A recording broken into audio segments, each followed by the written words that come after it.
नमस्कार. Robert Greene यांच्या सत्तेचे 48 नियम या जबरदस्त पुस्तकातून आपण आज एक असा नियम समजून घेणार आहोत जो जिंकण्याची एक पूर्णपणे वेगळी कला शिकवतो. हा आहे नियम क्रमांक 9. चला तर मग सुरू करूया. कधीतरी असा अनुभव येतोच नाही का? आपण एखाद्या चर्चेत असतो आणि आपल्याला खात्री असते की आपणच बरोबर आहोत. आपण आपले सगळे मुद्दे मांडतो, तर्क देतो आणि समोरच्याला अक्षरशः गप्प करतो. पण मग तो विजय साजरा करताना समाधानाऐवजी एक विचित्र रिकामेपणा जाणवतो. असं वाटतं कारण आपण वाद जिंकला, पण कुठेतरी एक नातं किंवा समोरच्या व्यक्तीचा आधार गमावलाय. आणि बरोबर याच ठिकाणी नियम क्रमांक 9 लागू होतो. रॉबर्ट ग्रीन यांचं म्हणणं अगदी सरळ आणि स्पष्ट आहे. वादविवादात मिळवलेला कोणताही तात्पुरता विजय हा त्यातून तयार होणाऱ्या कायमच्या नाराजीपेक्षा खूपच कमी महत्वाचा असतो. खरा विजय हा शब्दांमध्ये नसतो, तो कृतीमध्ये दडलेला असतो. शब्दांचं कसं आहे ना, ते खूप फसवे असू शकतात. प्रत्येक जण त्याचा आपापल्या सोयीनुसार अर्थ काढू शकतो. पण कृतीचं तसं नाही. कृती ही थेट असते, स्पष्ट असते. ती जे घडलंय तेच दाखवते, कोणताही गैरसमज ठेवत नाही. म्हणूनच वाद घालत बसण्यापेक्षा काहीतरी करून दाखवणं हे नेहमीच जास्त प्रभावी आणि शक्तिशाली ठरतं. चला बघूया हे कसं घडतं. आता हा नियम जर पाळला नाही तर काय होऊ शकतं हे समजून घेण्यासाठी इतिहासातली एक घटना बघूया. ही गोष्ट आपल्याला हे शिकवते की कधीकधी तांत्रिकदृष्ट्या अगदी बरोबर असण्याची किती मोठी किंमत मोजावी लागू शकते. तर गोष्ट आहे रोमन मंत्री म्युसियानोस यांची. एका शहराला वेढा घातला होता आणि त्यांना तटबंदी तोडण्यासाठी एका मोठ्या अवजाराची गरज होती. त्यासाठी त्यांनी ॲथेन्सवरून एका विशिष्ट मोठ्या जहाजाची डोलकाठी आणायला सांगितली. एकदम स्पष्ट आदेश होता. पण अथेन्समध्ये असलेल्या एका हुशार लष्करी इंजिनियरला वाटलं की मंत्र्यांची निवड चुकीची आहे. त्याच्या हिशोबानुसार एक लहान पण योग्य आकाराची डोलकाठी जास्त प्रभावीपणे काम करेल. आणि हे पटवून देण्यासाठी त्याने काय नाही केलं. नकाशे दाखवले, वैज्ञानिक कारणं दिली आणि मंत्र्याच्या सैनिकांशी तासनतास वाद घातला.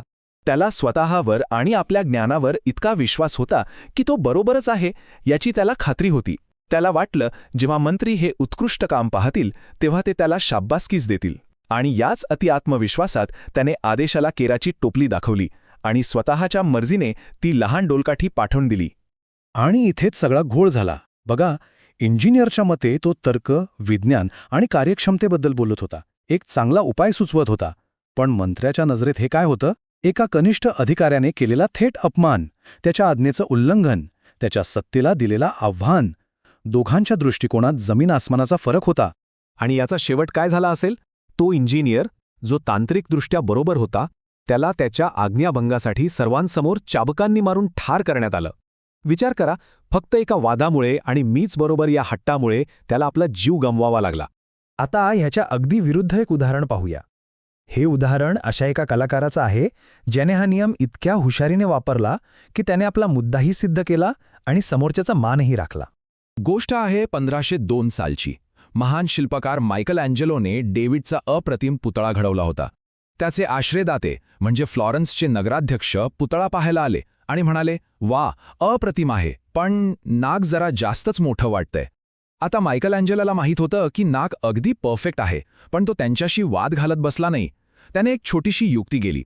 तो शिडीवर चढला, हातात छिन्नी आणि थोडी संगमरवरी धूळ घेतली आणि नाकाला स्पर्शही न करता फक्त आजूबाजूला छिन्नी फिरवल्याचं नाटक केलं. आणि ती धूळ खाली पडताच नगराध्यक्ष एकदम खुश झाले आणि म्हणाले, वा, आता अगदी जिवंत वाटतंय. यामागचं कारण काय होतं? मायकल अँजेलोला हे माहीत होतं की नगराध्यक्षांशी वाद घालणं म्हणजे त्यांच्या कलेच्या ज्ञानावर प्रश्नचिन्ह उभं करण्यासारखं आहे. यामुळे त्यांचा अहंकार दुखावला जाईल आणि भविष्यात मिळणारी कामं देखील धोक्यात येतील. इथे बरोबर असण्यापेक्षा संबंध जपणं जास्त महत्वाचं होतं. हे वाक्य त्या प्रसंगाचं अगदी अचूक सार आहे. त्याने नगराध्यक्षाला चुकीचं सिद्ध केलंच नाही, उलट एका लहानशा नाटकातून त्याने फक्त त्यांचा पाहण्याचा दृष्टिकोन बदलला. शब्दांशिवाय एका हुशार कृतीने मिळवलेला हा खरा विजय होता. तर मग या ऐतिहासिक उदाहरणांवरून आपण आजच्या जीवनात काय शिकू शकतो? हा नियम आपण आपल्या रोजच्या आयुष्यात, ऑफिसमध्ये किंवा नात्यांमध्ये कसा वापरू शकतो? चला बघूया. हे खरं तर खूप सोपं आहे. समजा ऑफिसमध्ये एखादी नवीन कल्पना सुचलीये, तर त्याबद्दल सगळ्यांची वाद घालत बसण्यापेक्षा एक छोटा पायलट प्रोजेक्ट करा आणि त्याचे ठोस परिणाम सगळ्यांसमोर ठेवा. व्यवसायात आपलं उत्पादन किती चांगलं आहे हे फक्त सांगण्यापेक्षा ग्राहकांना एक फ्री ट्रायल किंवा डेमो द्या. त्यांना स्वतः अनुभव घेऊ द्या. घरात खर्चावरून वाद होत असतील तर एक बजेट बनवा आणि महिन्याच्या शेवटी झालेली बचत दाखवा. तुमची कृतीच तुमच्यासाठी बोलेल. या नियमाचा वापर करण्यासाठी फक्त 3 सोप्या पायऱ्या लक्षात ठेवा. 1. तुम्हाला नक्की काय साध्य करायचंय ते स्पष्ट करा. 2. असं काहीतरी करून दाखवा जे सगळ्यांना दिसेल आणि ज्यावर कोणी शंका घेऊ शकणार नाही. आणि 3. शांत रहा आणि तुमच्या कामाच्या परिणामांनाच बोलू द्या.